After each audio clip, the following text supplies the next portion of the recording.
po kayo mauuna dito sa puti, tapos itong DC.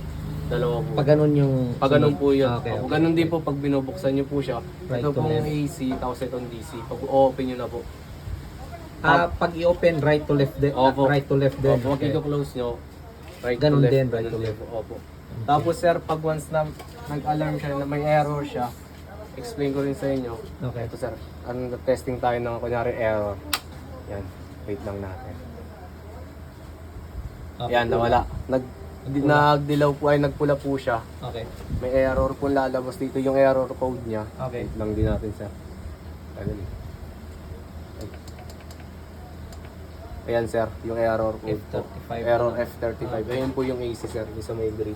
Oo. Tapos nag-alarm siya, wala siya yung tunog. Yung Sa malamang ganun. pag brown out, yan yung lalabas. Opo, yan po yung Okay. lalabas. Wala siya sir, pag once na nag-brown out. Wala rin power yan. Wala rin sir kasi wala po tayong grid eh. Okay. Oo. Yun lang sir. Wait lang po Then, dito. ano yung araw na sa gilid? Ito sir.